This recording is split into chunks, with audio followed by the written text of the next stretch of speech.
Can Texas take it to Michigan? Does Arkansas have a shot against Okie State? What about the ranked battle between the Vols and NC State? Time to get the squad together. You're talking ball with the SEC squad. From Alabama to Tennessee, from Georgia to Oklahoma, from Auburn to Texas, it's the local experts of the Locked On Podcast Network bringing you scoops, breakdowns, and the most comprehensive preview of the upcoming SEC weekend. It's the SEC squad, and we have a seat for you. Hurt feelings and thin skin are prohibited. Squad up, you're part of the SEC squad. Oh, yeah. Welcome into the SEC squad. Yeah. Sit back, grab your favorite beverage, and join us as we get you ready for another wild week across the Southeastern Conference. I am Chris Gordy, host of Locked On SEC. Join us. Stephen Willis, host of Locked On Ole Miss. Clint, host of Locked On Bulldogs. John Miller, Locked On Mizzou. Eric Kane, Locked On Vols. John Neighbors, Locked On Razorbacks. Chris Marlowe, Locked On Gamecocks. Jonathan Davis, Locked On Longhorns. Jay Smith, Locked On Sooners. And Corey Burton, Locked On Vandy.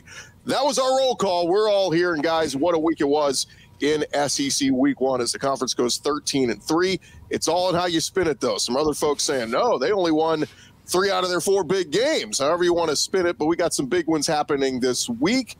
And, guys, let's get into it as we have an awesome slate of games. And first, I want to give a little roses to our guy Corey Burton, Locked On Vandy. Corey, I don't think anybody had, other than Chris Marler, I think gave Vandy. Chris. Shout out Chris. Vandy over Virginia Tech. Maybe Stephen Willis. Jay also brought it up. Yeah. Jay? Shout out Steve. So maybe a few of us were taking Vandy. I didn't get to the sports book in time to get the bet in, but shout out to Vandy. Corey, we'll give you 30 seconds off the top to take your roses. Well, man, Diego Pavia, I think everyone's learning how great he is. That was an incredible performance, something that I saw coming from a mile away because of what he did in New Mexico State and what he did to poor Zach's Auburn team last year. The defense played aggressively. They had identity. That was probably the most physical, fast, aggressive Vanderbilt team that I've seen in quite some time. So it was really, really good to see. Okay. You were just about out of time. That was all the time we could allocate to Vanderbilt conversation this week. But great win, and let's see if they can get more. Look, if they can take care of business next 2 weeks, we're talking about a 3-0 Vandy team going into Mizzou with a chance to pull off a monster upset in a few weeks. So we'll certainly get to that one here. Missouri, you're next. Let's not get ahead of ourselves. Well, let's get to this one first, guys, because I see our buddy John Neighbors is here, host of Locked On Razorbacks. And, guys, Arkansas, big one. They are on the road. They are underdogs at Oklahoma State. I think sitting at about a 7.5-point underdog at FanDuel. John, how are we feeling? Hogs looked really good. What was it, 70 points you scored? I mean, the offense looks good. Bobby Petrino's back. How are we feeling? Well, my old phrase of coining Hogs by 90 almost came true. Honestly, if they would have, but see, Arkansas is a classy program. They just had the quarters run out 5 minutes early before they destroyed IQ other classless programs. But that's fine. But here's the thing. Arkansas and Oklahoma State, this is pretty much the biggest game of the year for Sam Pittman. I think most people have felt that way because if Arkansas wins this game, they're basically going to be 3-0 heading into a road game against Auburn. If they lose this game, they're already way behind the 8 ball. And it's going to be hard to come out of it, especially if they're trying to get to postseason play. So this one's a huge one. I think Razorback fans feel pretty confident. I mean, you score 70 and you allow the other team to score 0. I don't care who it is, especially if you're a Razorback fan. Hasn't happened very often. So the fact that you got it gives you a little bit of confidence, but there's no doubt that it's going to be a really tough match and a really tough game for Sam Pittman. It's going to be a lot of fun to see what Arkansas does. And let me jump to each of you guys real quick this segment. Just ask you to make a quick prediction about your team and your game. Doesn't have to be a score prediction, but just something you're looking to see from your team this weekend. Steven, we'll start with you. I want to see if Jackson Dart can have a first half the way he had against Furman, essentially. Fun fact, on that Furman game, they asked him Lane Kiffin if he wanted to go short quarters or a running clock in the second half, and Lane Kiffin said no. Well, shout out to Furman. I heard they just got an invite up to 4A in high school, so good for them. Clint, prediction for the Bulldogs this week? We're going to see more freshmen than we did last week against Clemson play out this week because of the opponent, but you're going to see guys like Justin Williams. If you don't know the name, go ahead and get used to it because he showed out a little bit. You're going to go guys like that who are 17, 18-year-old kids who are going to completely tell you that the next 3 years are going to be run by Georgia, and you're going to get sick of it, and I don't even care. All right, he's been doing that for 42 years, though. So I mean, it's like after this year, of course. Yeah. Right. John, give me a prediction on Mizzou. Well, Missouri big favorites against Buffalo. Tigers start off the Corey Batoon era as defensive coordinator with a shutout against Murray State. Like to see more good defense this week. Also, if there's one thing to complain about offensively, Brady Cook a little too strong on some of his deep shots. I think that was just maybe a little early season thing. Dial it in. We'll see in week 2. John, you say that. I watched Joe Milton play football last year, so we all said that week 1, week 2, but it's something that falls. There's a little bit of an arm difference there between Brady Cook and Joe Milton, but fair enough. He's on a knee. He could chuck that thing to the opposite side of the field, which 90 yards. He can throw an orange at 180 yards. Come on. Do y'all know the greatest Joe Milton joke ever? Do it. If you need a quarterback to throw the ball 40 yards, Joe Milton can throw a ball 40 yards. If you need a quarterback to throw it 10 yards, Joe Milton can throw the ball 40 yards. Every time. Yeah. It's very true. And as we know in the NFL, they ask you a lot of times to get on your knees and throw it 80 yards. It happens all the time in the NFL. All the time. Right. Eric, give me a Marcus Russell is an all-time great. Sometimes they give you orange to throw. Eric, give me a thought on the Vols and my Heisman pick, Nico Iamaleava. The orange went over 100 yards, by the way. Tennessee. Western Carolina had 9 TFLs against NC State last week. They were leading NC State into the fourth quarter. I think NC State's going to play much better. But if Western Carolina got 9 TFLs against NC State, Tennessee's defensive line is going to get at least 13 or 14. No joke. Tennessee by 2 scores. I think Casey Concepcion is going to give Tennessee's defense a whole lot of issues. But I like Tennessee by 2 scores against NC State. Neutral field. Hopefully they don't bring out the mayonnaise, though. That's kind of gross. Corey, don't know a ton about Alcorn State, but give me a prediction for Vandy this week. Well, Vandy has got some things offensively that they can still work on, vertical passing game, and continue to improve the option game with Pavia and the running back. So just looking to get a little bit stronger as they get ready for Georgia State the following week and Missouri as their first conference game. Corey, it's good to know that Vanderbilt still has some things to work on after that win. Good to know. Yeah. I thought they were a finished product. They are. If they win this week, we call that a winning streak. I mean, that's pretty impressive for Vanderbilt. Honestly, the most free money thing in the history of free money was Vandy over 2.5 wins. Yeah. Oh, yeah. Try to tell you. I ran the FanDuel on that one. I didn't know that. Yeah, I took that one too. I was in Louisiana. That one is definitely one that you wanted to lay hands on because, again, that was free money. Oh, wait till they lose at Georgia State. Then we'll all be sweating that one out until the end of the year. Jay Smith, give me a prediction for the Sooners this week. Fun fact for the Sooners, we held Temple to under 200 yards. First time we've done that since 2017, the first year we had Lincoln Riley. That's why if you wonder why, people have some angst with Lincoln. So my prediction in this game, another under 200-yard game. Allowed. Defense goes out there and dominates. Hey, drink or call a therapist every time Jay brings up Lincoln Riley. Yeah, that's almost a drinking. It's a drinking game, guys. What are you doing? Come on now, you're failing me. Good thing he didn't say tell how bad of a defense you've had since those times. Right. Willie Fritz was great at Tulane. It's going to take him a while to get going there at Houston. Jonathan Davis, you got a big one. We're going to preview that one in a little bit, but give me a prediction for Texas this week. Right. So many SEC teams playing absolute scrubs this weekend, right? But Texas this weekend proves they are who we think they are, right? Since both teams have played this past weekend, we've seen the spread jump from -3.5 to Texas favored by 7.5 on the road in the Big House. No Jim Harbaugh, no J.J. McCarthy, no Connor Stallions. The Longhorns exposed the Wolverines this weekend on the road. We're waiting on it. Yeah, Texas needs to take care of business or else Danny Cannell is going to look like Randy from South Park. Let's jump to Chris Marler. Man, Old Dominion. Didn't see that one coming, but the Gamecocks got it done. Give me a prediction for the Gamecocks this week. Emotionally, they did not, Gordy. That is one thing that is for sure. I'll tell you what, it's going to be hard to win every week if you only can get 2 turnovers inside of their own 10-yard line, which is what they managed to do and still only pull out a 4-point win over Old Dominion. I will say this, Old Dominion, in their last 2 years, they played 4 Power 4 opponents. They've won one of them, and 2 of the other 3, they only lost by 3 or less points. So pretty elite company for South Carolina. I think that they're going to need a lot of help, and they're going to need Lenora Sellers to calm the blank down if they go to Lexington to get a win. Looks real bad. Yeah, Lenore's dropping down our SEC quarterback rankings very quickly after week 1. See if he can rebound. John Neighbors, quick just prediction for Arkansas this week, not on the game score, but just prediction for what the Razorbacks can do this week. Maybe Andrew Armstrong, is he back? I think he will be, but in the words of my hero, Bobby Petrino, that was fun. We didn't come to paint, we came to win. And that's what Arkansas is going to do in this game. They're going to win this one. And honestly, it might be between the battle of who you'd rather have a couple of cold beers and have a smoke a couple of heaters with Mike Gundy and Sam Pittman going at it. But I like Sam Pittman. He's cooler. He's more fun, and he's more entertaining.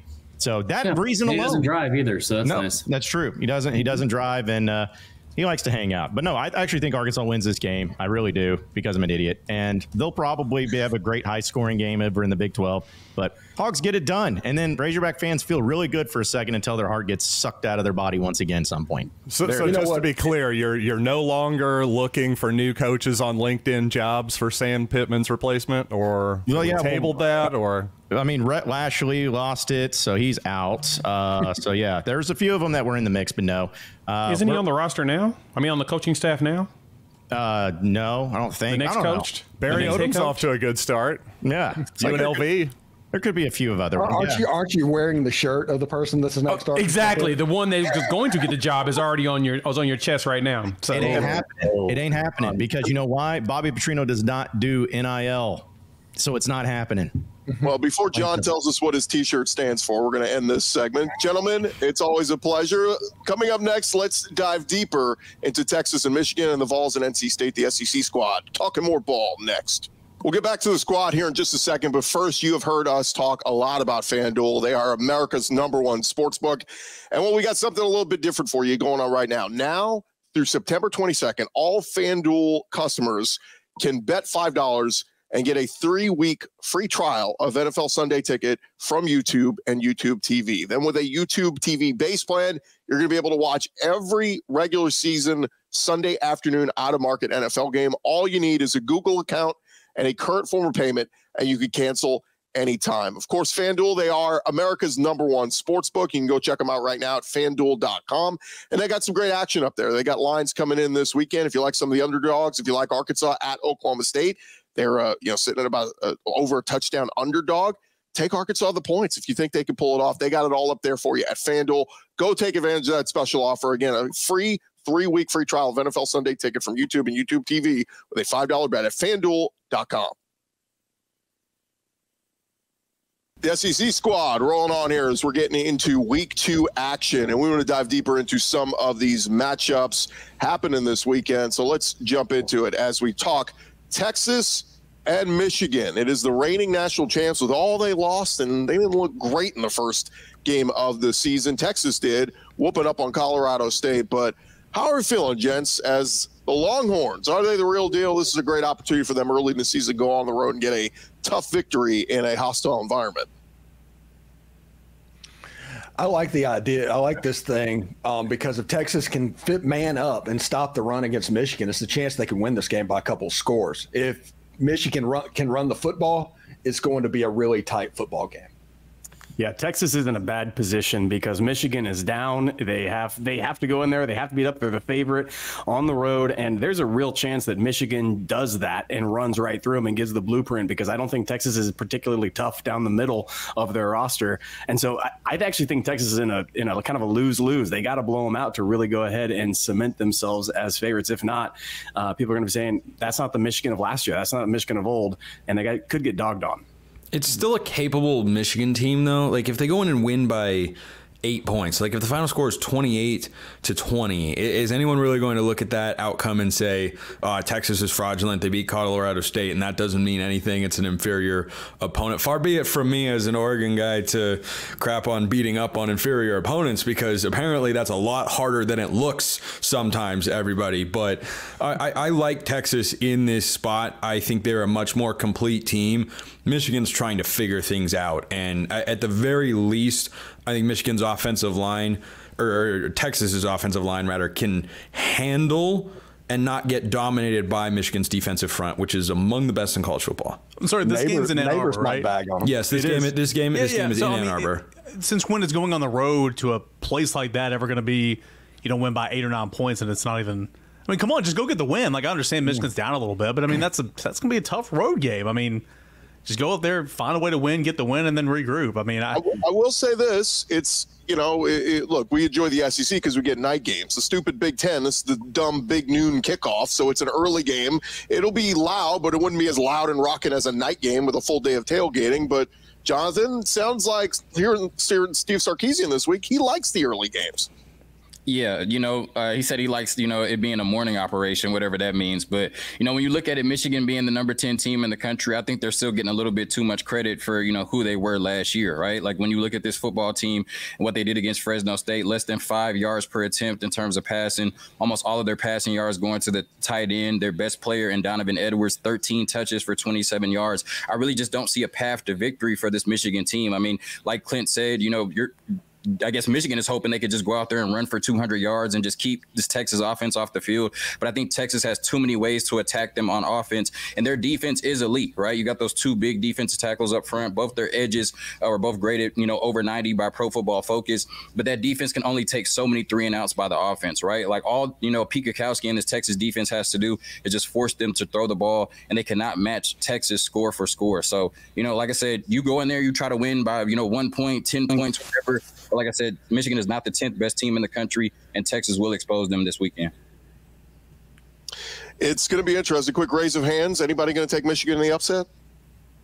Okay, John Neighbors. John's all in the upset train. By the way, can I, John, while we are raising your hand here, you think the Razorbacks are going into Stillwater and walking away with a victory? Sure, why not? I mean, it's college football, man. That's the thing. I suppose I've seen crazier things happen. Honestly, it's the only reason I raised my hand for Michigan to beat Texas. It's not because I'm like, oh, Michigan's a better team. And let me break down the depth chart here and why the linebackers are going to do. Like, no, it's college football. It's chaos, man. It is chaos. So if you have a chance to bet on chaos, take chaos. That's exactly right.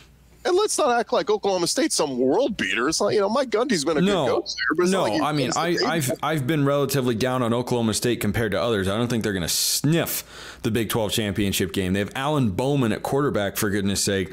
They are a tough team to beat at home. And look, I can appreciate the home cooking there, I suppose, a little bit, John. I just feel like going on the road to pick up that win would certainly be a potential job saver for Sam Pittman. But he lost to UCF 45-3 last year. I'm taking the Hogs on the road. Raise your hand if you got the Hogs winning at Oklahoma State this week.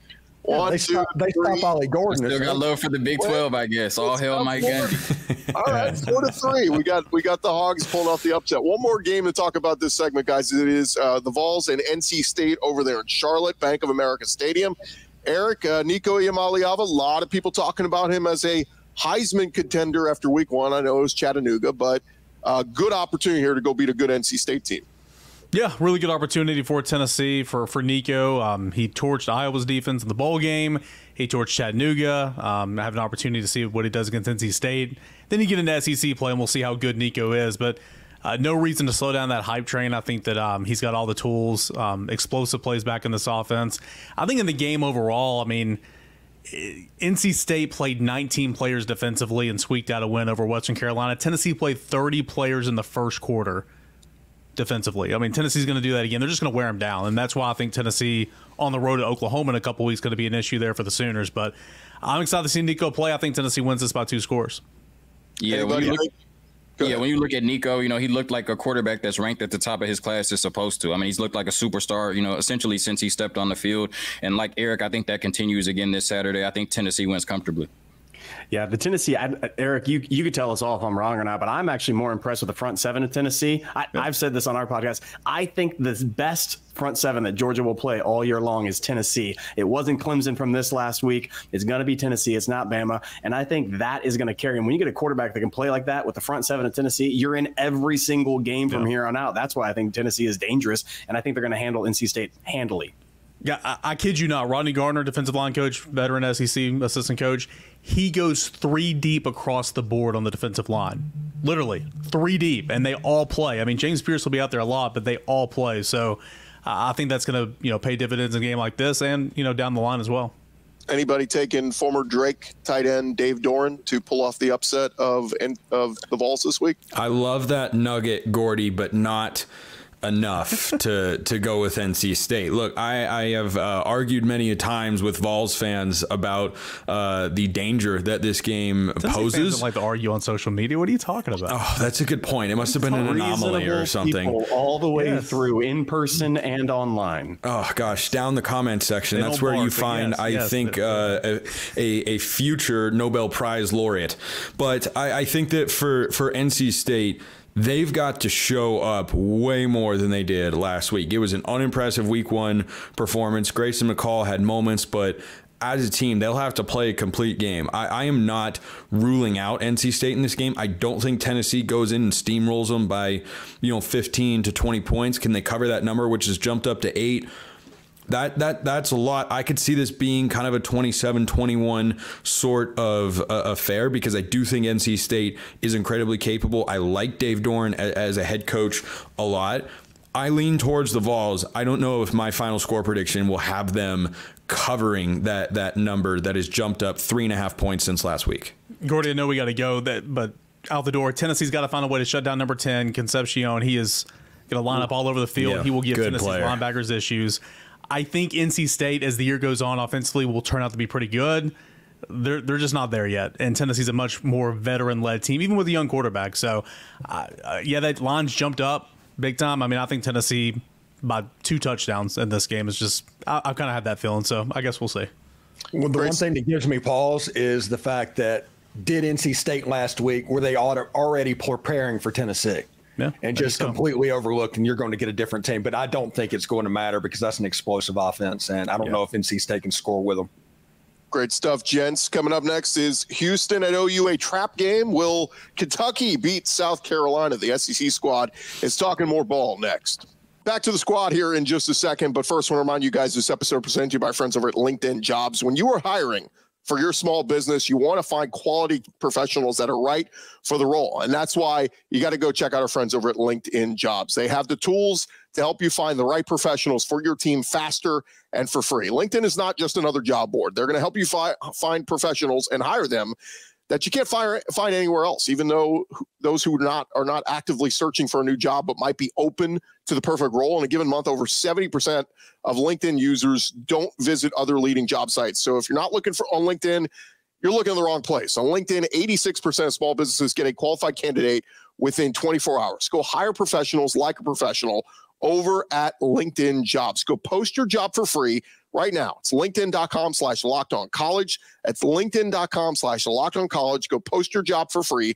Terms and conditions apply. Let Locked On Jobs take care of all the dirty work for you.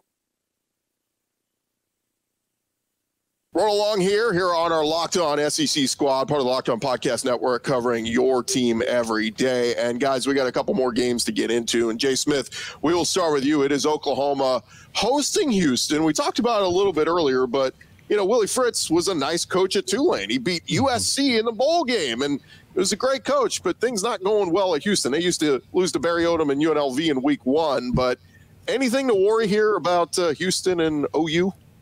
Well, it appears that Donovan Smith still has a shoulder problem that I think he had going through the summer and in the spring, and it's lingering, and it looked like it when he was throwing the ball. So if he's not able to throw the ball, he's not going to be able to use his legs, because they're going to be prepared for that portion of it. And it's funny, the spread opened in that game at like 26. It's ballooned to 30, and I'm going to be honest, I expect it to go to 35. I think the Sooners are going to blow them out. The defense should do enough to keep Donovan Smith off the field. Willie's going to have to, he's going to have to take a whole year to rebuild this roster. It's not looking good for him right now. Yeah, I like what we saw in week 1 with Jackson Arnold and getting on the page with the receivers. Anybody like what they saw from Oklahoma? Anybody a little still doubting Oklahoma this year? I mean, they had 6 turnovers, which is incredible. It's one of those things. I don't think you're going to be able to do that every single weekend, but anytime you can come out like that, the number, on the scoreboard, it obviously pops, because I think, Jay, didn't you say last week that they were going to outscore Temple on defense alone? Yeah, that was the expectation. Yeah. The expectation was that, like I said, 6 turnovers, 4 of them were fumbles. Now, what's funny, fun fact, we only had 6 fumble recoveries all of last season. Yeah. We got 4 of those in this game, and it was all because of hard hits. It wasn't trying to strip the ball. It was literal tackles that ended up in punches, and the ball just flying out. So I think this defense has ramped itself up to where their goal is to get as many turnovers as possible for the second year in a row. You know, I thought Oklahoma, if you really look under the hood offensively, they weren't all that impressive last week. I know that the final score was impressive. Correct me if I'm wrong, Jay. I believe the Sooners for 1 of 12 on third down. I still think there's a lot to work on in Norman. Yeah, one of the things that Brent Venables mentioned is that because we had short yardage just about every possession because of all the turnovers, they knew they were going for it on fourth. So I'm going to be honest. They basically played a scripted game. I hated it. Pissed me off, but I understood. They wanted to see what things look like in situations that you cannot replicate in fall camp, right? If your linebackers and your secondary knows what the play is, it's kind of hard for you to test things out. So they did it against a team that, one, they knew they were going to blow out, two, that had no clue what the plays were, and unfortunately ran a script. So hopefully against Houston, we don't do that. But because of how bad Houston is, I think we might do it again. You have to look at this game and think it's the opposite of a trap game. Guys, Houston could go 0-12 this year. That is a legitimate possibility. I picked UNLV to beat them in week 1. I didn't think they were going to beat them by 3 possessions in Houston. They don't have an FCS game on their schedule this year. They're going to get blasted by Oklahoma and everybody else. I think Willie Fritz is a really good coach, and he could do well at Houston. It's not going to happen quickly. They are going to bottom out hard this year. This is a reverse trap game. The Uno reverse card of a trap game for Oklahoma here. I think they absolutely steamroll the Cougars. Back off, Spencer. They will beat Rice. They will win the Bayou Bucket. All right, I'm going to give them that. Whoa. What was Rice's record in 2023? They were a bowl game. They were a bowl team. You watched Houston on Saturday. They look like a bowl team.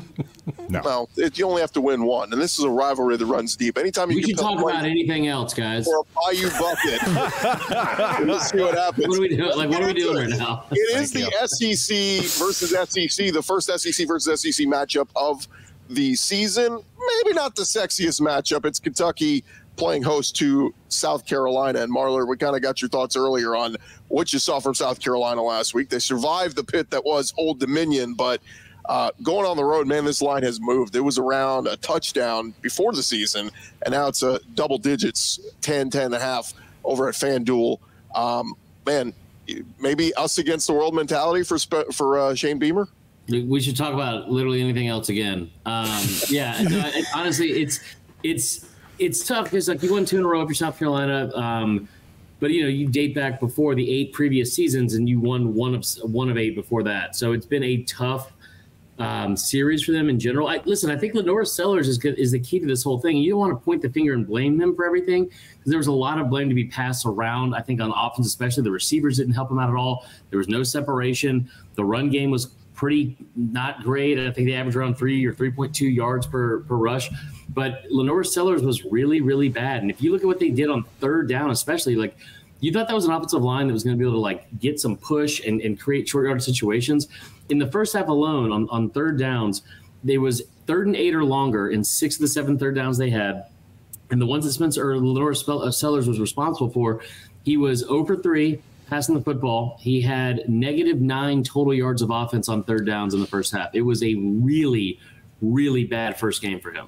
Well, can I just throw this in here? Like, I've said this for a long time, and when South Carolina hired him, I tried to tell everybody, Dowell Loggins, who's a Razorback, he ain't it. And so I don't know why they hired him. He was in the NFL. Oh, he's the NFL offense coordinator. Yeah, the coordinator of the Jets and the Titans when they started. Great. Yeah. So when y'all hired him, I knew that was going to be a disaster from the get-go. I honestly, I don't want to sound like a massive, Alex Jones conspiracy theorist here in the but I will put on the tinfoil hat for this. I think that at some point this season, Sean Elliott will end up calling plays and Dowell Loggins will be out of the door. I fully believe it because at this point it's like you saw it for one game against Old Dominion. It was just so bad. Yeah. I had some film come across my desk that I'm actually going to send it to the SEC office. I need this Dylan Stewart kid suspended. This freshman is way too good. I do not like the fact that he's able to destroy edges the way that he's doing at tackles. No, I have issues with you, Chris, for this. You did not warn me.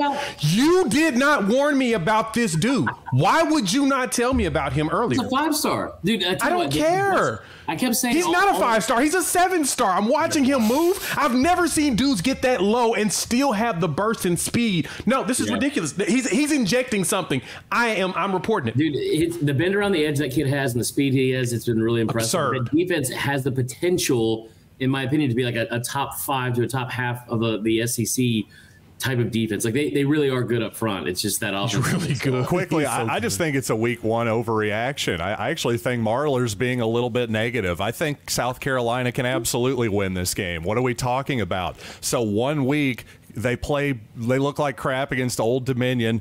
I just heard the previous segment. We were all talking up, hey, Old Dominion, aren't they great? Well, maybe the Gamecocks can actually bounce back here. It's 1 week. Where's the evidence that Kentucky is great, is my opinion. I'm not sure what to make of them yet.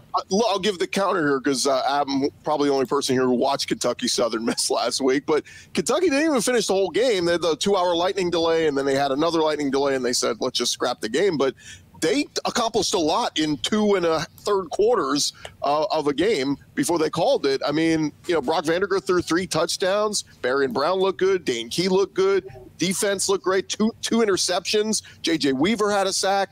I mean, Kentucky got a lot accomplished. I get it was Southern Miss, but they didn't even play a whole game, and they put up some nice numbers. So I think they're at home, Kroger Field. They're looking to make a statement. They lost to Shane Beamer in South Carolina last year because they had the quarterback injury. I think they want to make a statement, and that's why they're a double-digit favorite right now. Good point. That's way more negative than what I said, John. Yeah, well, I should definitely jump through the Zoom and choke him for sure. All right, fellas, let's go. As we wrap up, just a quick hitter. South Florida give Alabama any trouble? No. I love that South Florida is all over Bama Twitter right now. It's hilarious. And I will say this, and for any Georgia fans that are lurking, let's be very clear because those two fan bases are already at it and at each other's throats. South Florida played Alabama a lot closer last year for 60 minutes than Georgia ever did. So let's be very clear about that for any Georgia fans that are still lurking around. Yeah, it's not also going to be a monsoon, so I think that actually kind of helps Alabama in this game. I mean, playing in a monsoon is pretty tough. Yeah. Also, Chris, I think that your statement on Georgia not being as close to Alabama as South Florida is true. If you remove the times where Georgia beat Alabama, I suppose that tracks. Did you say times? Okay, the one that's time. happened one time in the last 15 years. The one time that they beat Alabama, I'm just saying. Chris Marlar, our resident Georgia fan. I love Spencer, it. I totally get what you're saying, but if you're going to say plurals and we're going to talk in literal facts, I mean, it's been one time. Valid. Misstep on my part. The ultimate wild card, Mississippi State, Jeff Lebby, they look good. Yeah. It was Eastern Kentucky. Anybody taking them to win on the road to Arizona State? I don't even know what Arizona State is. They're going to win that game. Jeff Lebby's going to go out there and just. No, they're not. They're going to win that game. No, love it. Mississippi State. Kenny Dillingham year 2, Jeff Lebby year 1. Sam Levitt does enough for Arizona State to win that game against Mississippi State. They have never beaten an SEC team in Tempe. That changes this week.